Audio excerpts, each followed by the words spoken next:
Good evening, everybody. This is Danny Thompson checking with you live for the BuzzCity post-game show for game number 38 tonight against Sacramento Kings. We are checking in live with you tonight.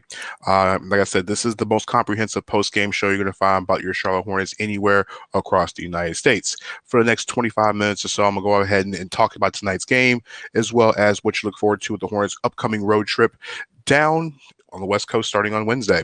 For those who don't know my work, follow me on the threepointconversion.com.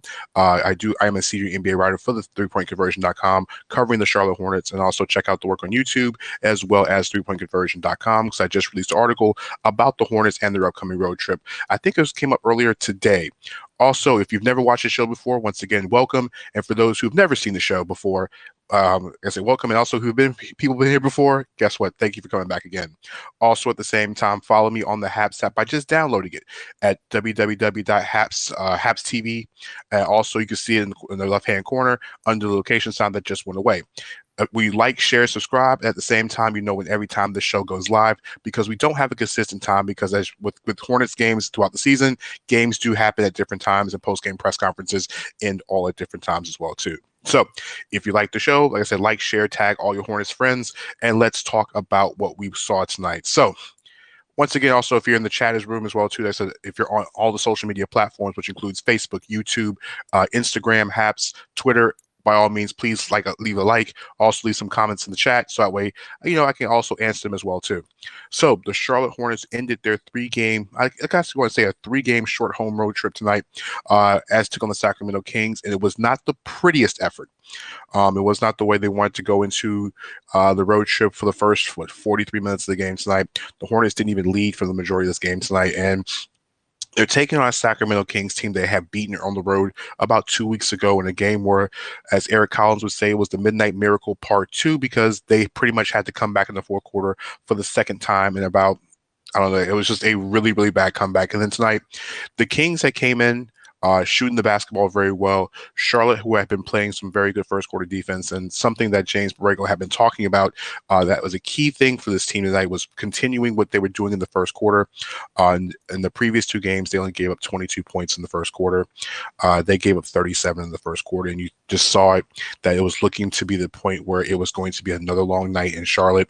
I think they gave almost 90 points through three quarters, but in the fourth quarter, the Hornets got things together, and the NBA's best team in the clutch, which is the final 5 minutes of the game, proved it once again. The Kings couldn't hold the lead, and the Hornets start this road trip after having an undefeated homestand, 122-116 tonight at the Spectrum Center tonight. Charlotte now improves the season at 20-18, and Facebook user, thank you for stopping through by saying the word yo, but I don't know who you are, so tag yourself so I can let you know who you are, and also subscribe. That way I know, we can see we can see you in the chat going forward. So quick box score check for those who missed the game tonight. The Hornets were led by Gordon Hayward, other Terry Rozier, who had 26 points, including a couple of huge three-pointers in the fourth quarter, one major one to go along with 4 rebounds and 3 assists. Gordon Hayward had 25 points, 8 rebounds, 4 assists. LaMelo Ball, 16 points, and 4 assists and 4 rebounds as well. PJ Gordon also had 4 steals in the game. They got 12 points from Devontae Graham off the bench in 22 minutes, as well as they got double figures from Miles Bridges and PJ Washington, both having 10 points apiece. The Kings were led by De'Aaron Fox, who had 29 points and 8 assists, and Buddy Yield had 26 points, 6 rebounds, and Rashard Holmes had 17 points and 15 rebounds. So let's get started and I'll give you a quick breakdown what you missed if you missed the entire game. So the Kings came out, and from the start of this game, they were looking to do what other teams couldn't do in the first quarter, and now the last couple games is get off to a hot start.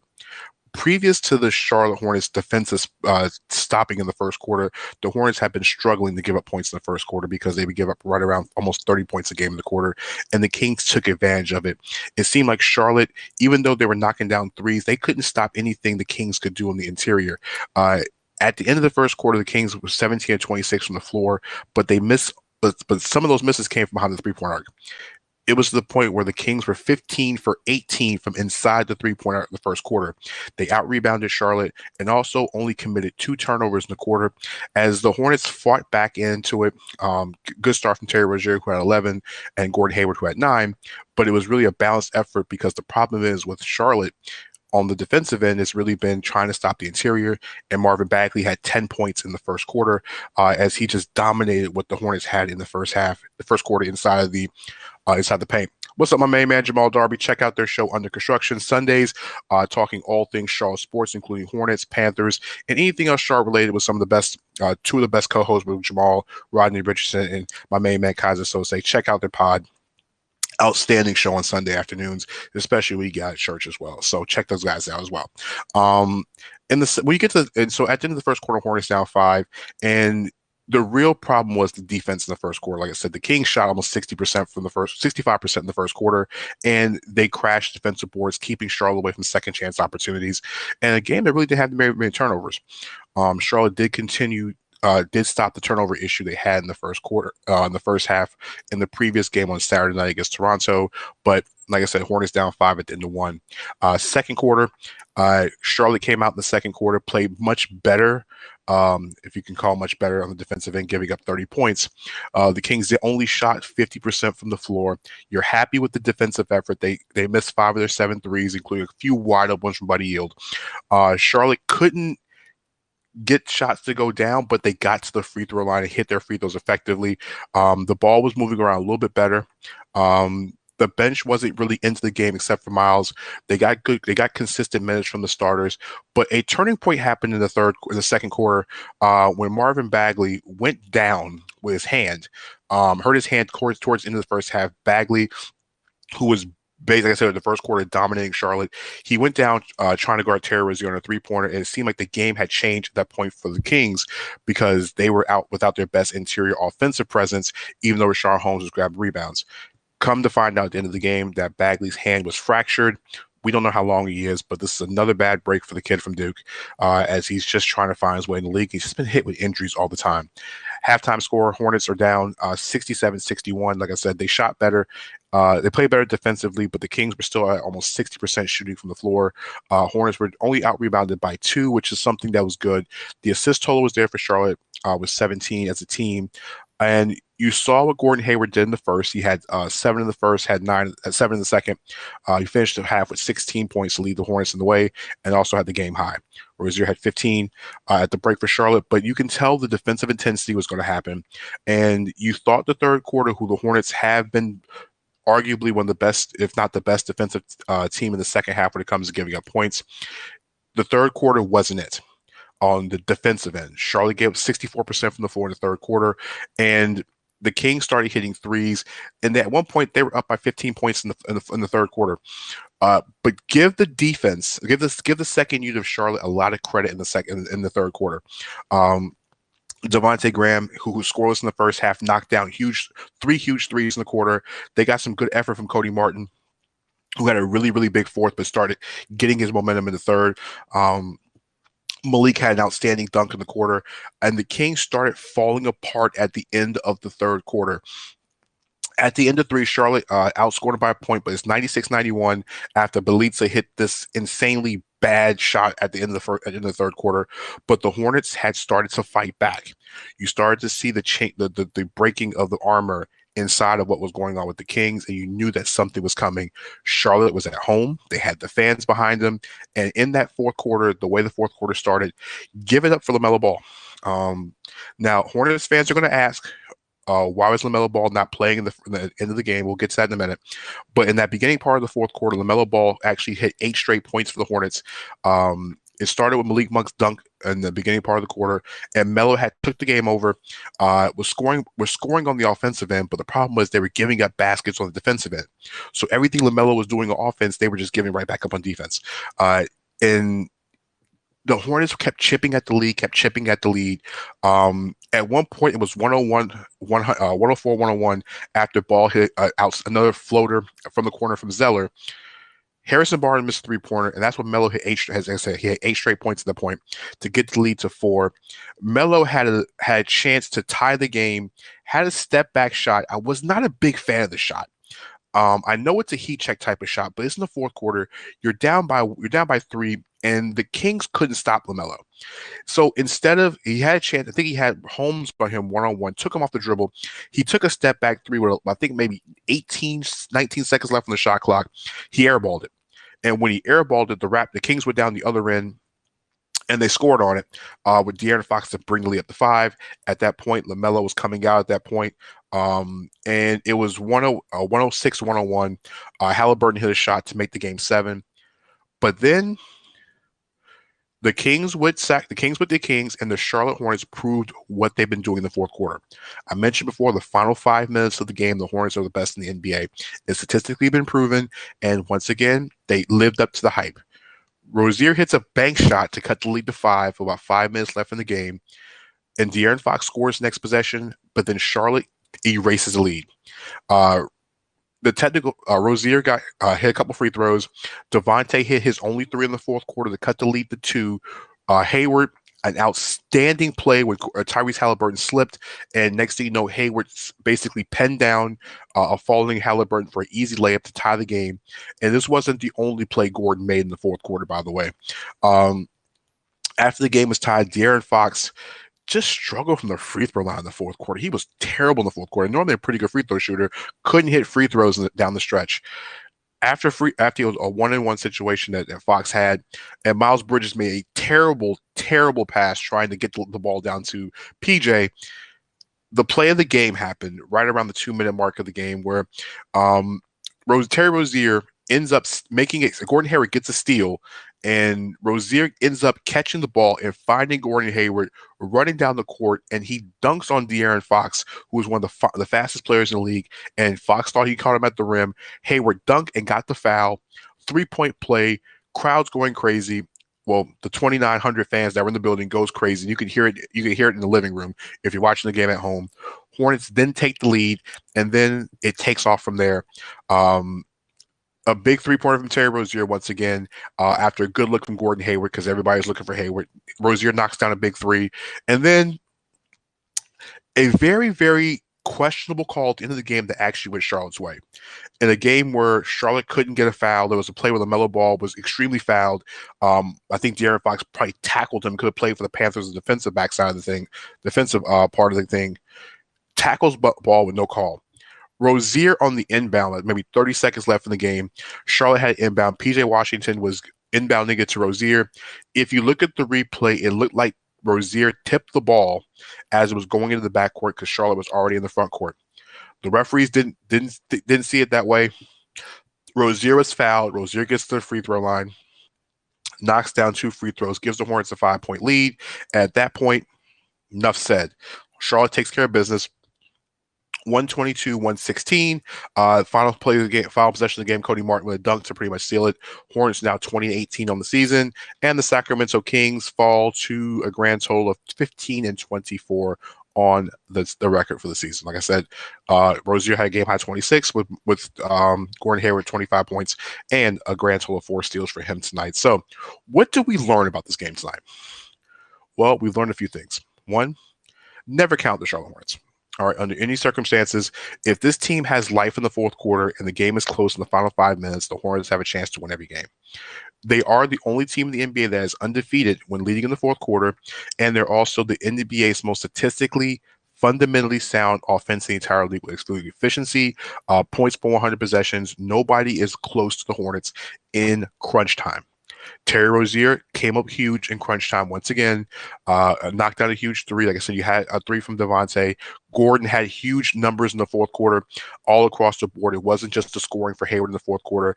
He did have 7 in the fourth, but he also contributed in that fourth quarter. Was it 5 rebounds and 4 assists in the fourth quarter? So he scored or assisted on, I want to say it was 20 points in the fourth quarter. Huge numbers from Gordon. Like I said, Devontae knocked out a big 3. LaMelo got things going with those 8 points in that few stretch in the fourth. So it was more than just the offensive end that the game changed. When the Hornets couldn't defend a lot of time in this game, when JB went to Miles Bridges, Bismack Biyombo, and Cody Martin in the fourth quarter when things were going down. The Hornets had a hard time once again stopping De'Aaron Fox, but when he brought Cody Martin in the game, it changed the things defensively.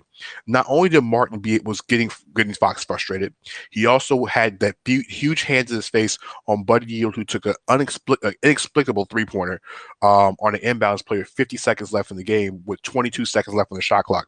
Martin didn't even move, didn't even commit the foul. Outstanding defense. He also even contributed 9 points to the offensive end. You had Biyombo grabbing huge rebounds, and even though that play with De'Aaron Fox at the end of the game looked like a block from Biyombo, De'Aaron Fox actually he lost the ball and the ball hit the rim, and Biyombo was just there and knocked it out the way. It was a total team effort. Everybody who played in the fourth quarter, especially down the stretch, contributed. Like I said, it was LaMelo. Offense, it was LaMelo.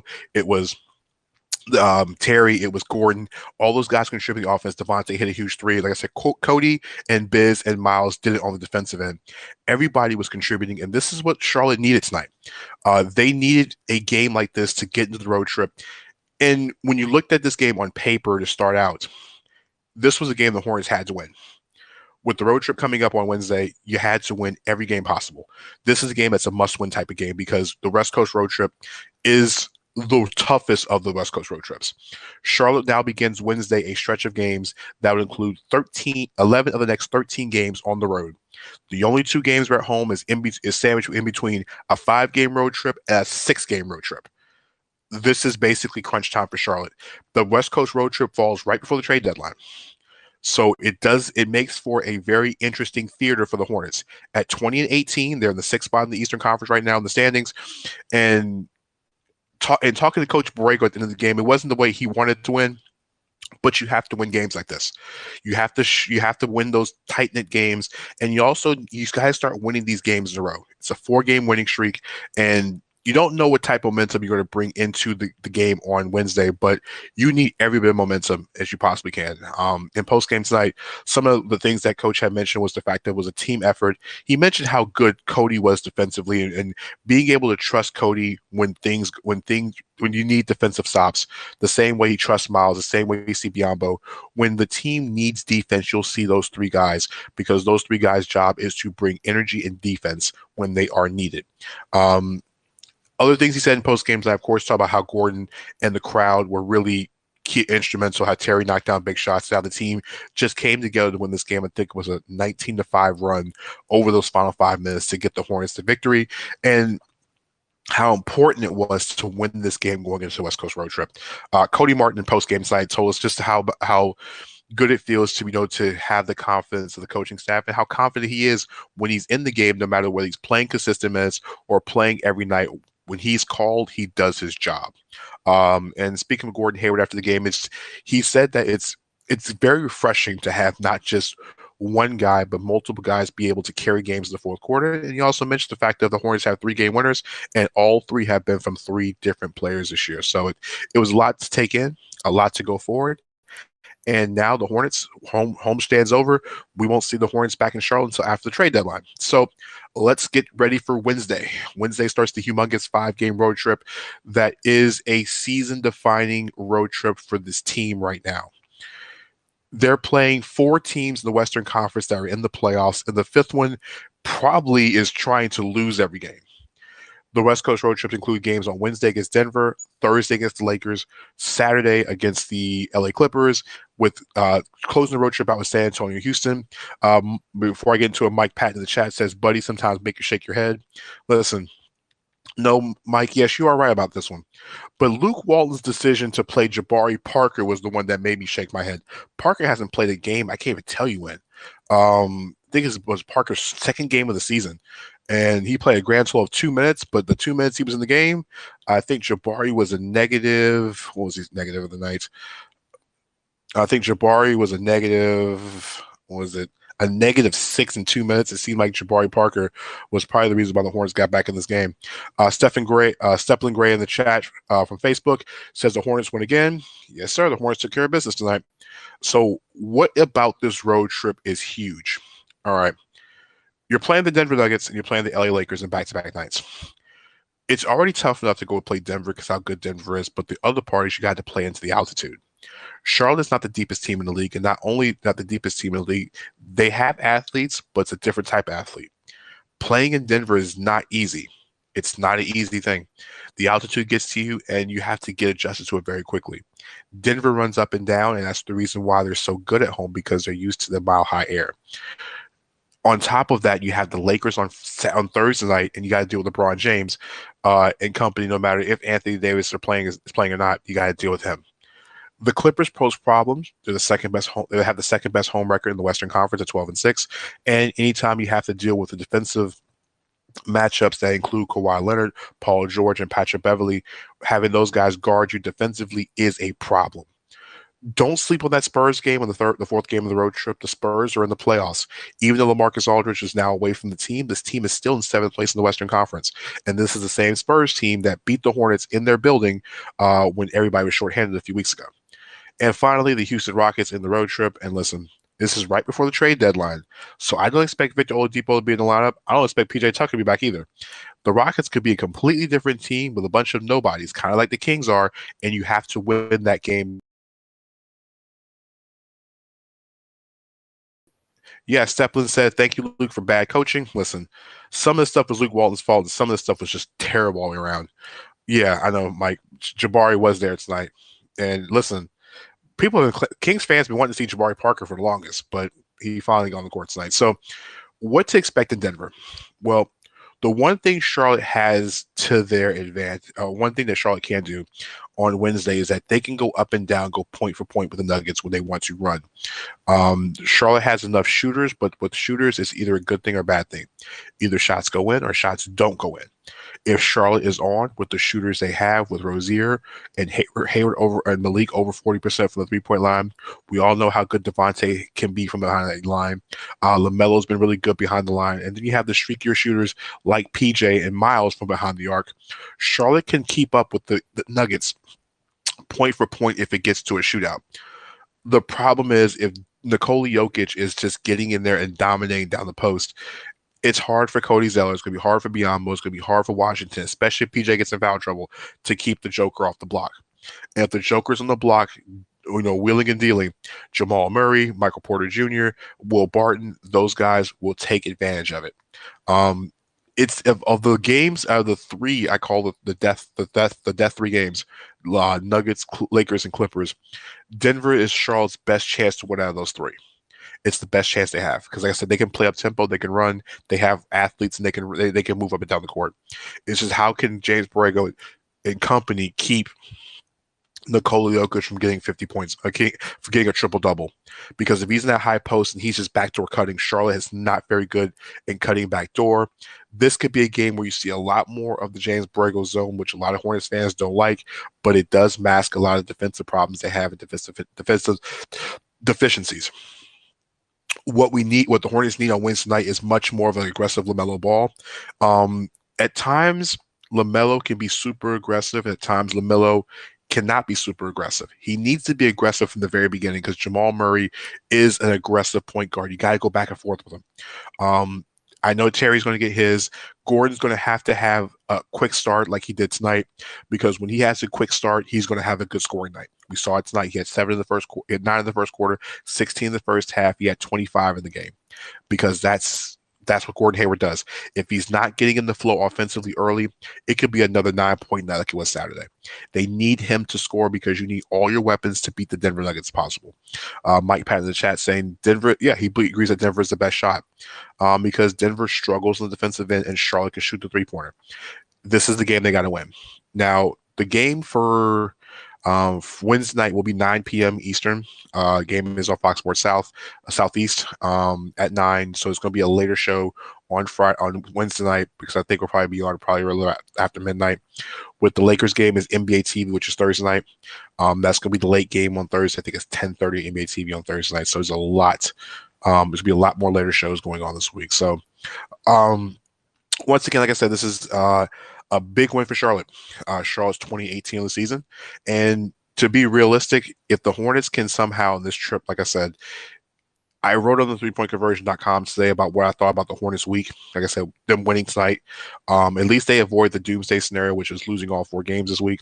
But if they can somehow win one of these two games. And thank you, Precious, for stopping through, and also thank you for putting some money in the plate in the collection plate tonight. I appreciate that. That $1. Now, if you want to do what Precious does, by all means, everything is accepted. We do like the stuff that jingles, but we also prefer the stuff that folds. Whatever you want to donate, please go ahead and donate. The one thing about the Nuggets is that optional defense, like Mike Patton said, is their best thing because the Denver struggles up and down. Once again, Mike, thank you for dropping 50 cents in the collection plate. We appreciate that. The Nuggets are a team that's up and down. They're streaky. The reason why they're not the same team as they were last year is because the roles have changed for a lot of players. They missed Jeremy Grant because Jeremy Grant was one of the more intensive, one of the better defensive players. Like Mike said before, like I said before, defense is optional. Charlotte's going to need PJ Washington to get started early. And also, when they go small, Washington's going to have to hit shots to be able to pull Jokic away from the rim because Charlotte doesn't have a guy that's going to be able to keep Jokic off the boards. And Jokic was basically old man them to death by grabbing every rebound if they can't pull him away. If PJ's hitting his shots early and Gordon Hayward gets involved early, Charlotte will have easier chances at the rim, especially with LaMelo Ball driving to the paint. And I'm going to need LaMelo, when he gets to that rim, I know he likes to make sure his teammates get involved and make sure they get easy baskets. But sometimes, LaMelo, you got to put that ball in the basket, especially when you get into the lane and get to the paint. You just got to take it. You got to force people to make you get fouls. I know that it's difficult tonight. Like I said, the De'Aaron Fox call was atrocious. LaMelo was fouled in the open court, should have been free throws, and was just basically tackled and then was given a ticky-tack foul on the other side of the court by basically, I think it was hand-checking Halliburton, they called it, but he got tackled on the way before. And give a lot of credit to Melo being a experienced rookie. I said experienced rookie. By when he didn't get the call, he didn't yell about it.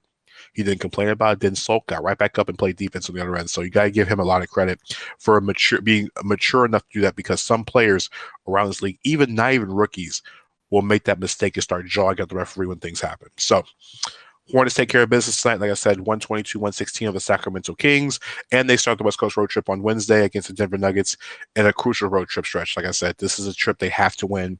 If they can somehow win 2 games, if they can win 2 of these next 5 and get back home for Miami and the 2 games at home before they do the East Coast road trip, Charlotte's going to be a good place.